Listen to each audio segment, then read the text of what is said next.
Assalamualaikum. Pada tutorial kali ini kita akan coba membuat worksheet yang lebih aplikatif, yaitu simulasi perhitungan kontrak bagi hasil atau yang sering disingkat PSC, model standar untuk minyak mentah, sesuai dengan mekanisme cost recovery yang berlaku resmi di Indonesia. Adapun hasil akhirnya nanti akan jadi seperti ini. Dan dalam serial simulasi PSC ini akan dikupas satu persatu mekanismenya mulai dari baris dan kolom paling atas terlebih dahulu. Baru kemudian akan kita lanjutkan ke bagian bawahnya tentu saja pada video lanjutannya. Pertama kali mari kita perhatikan bagian kanan atas di mana properti FTP, tarif pajak, PPS per PPH, PBDR, persentase setelah pajak, split share pemerintah dan kontraktor, serta equity share berada. Masing-masing dari istilah tersebut dapat dijelaskan sebagai berikut.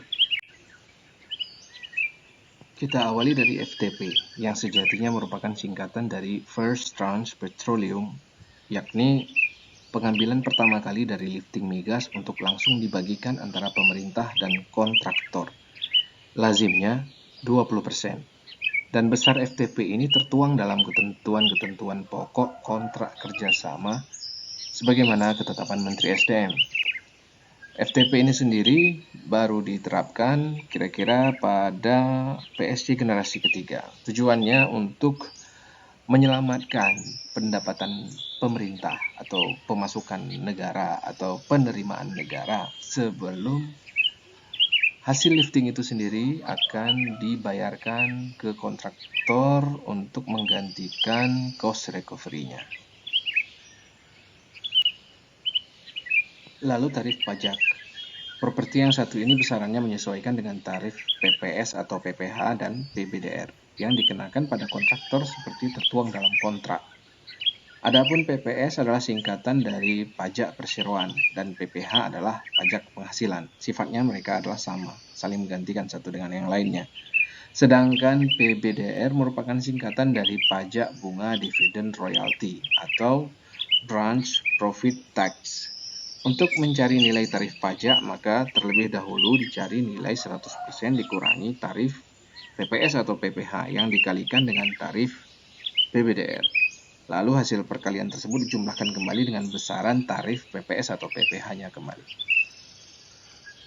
Properti terakhir pada bagian kanan atas ini adalah nilai setelah pajak, yaitu angka 100% dikurangi dengan tarif pajak.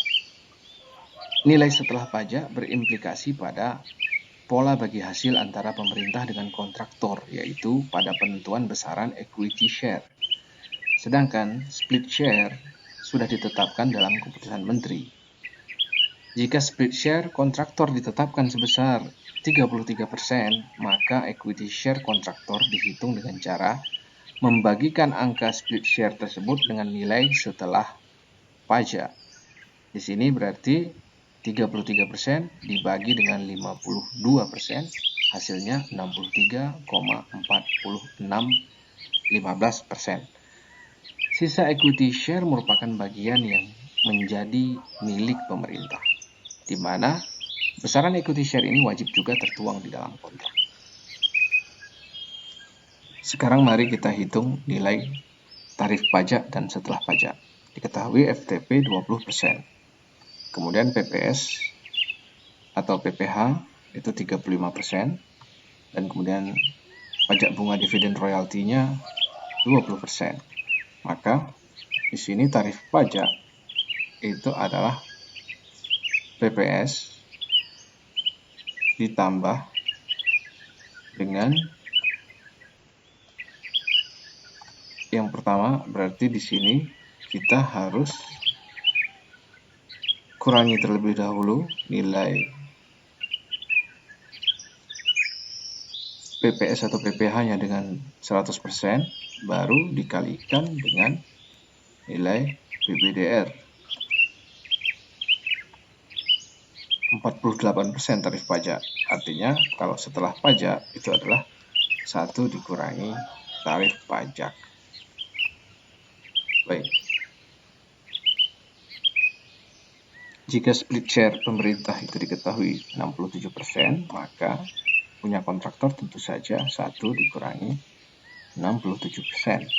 Dan equity share kontraktor itu adalah nilai dari 33% dibagi dengan 52. Nah, kalau kita ingin supaya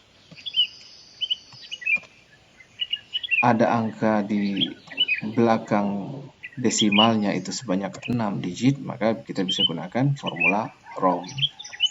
Oke. Di sini, dan kemudian tentu juga equity share sebelum pajak untuk pemerintah adalah sisa daripada equity share kontraktor. Kita enter. Demikian untuk kolom kanan atas kita sudah selesaikan. Akan kita lanjutkan di video berikutnya.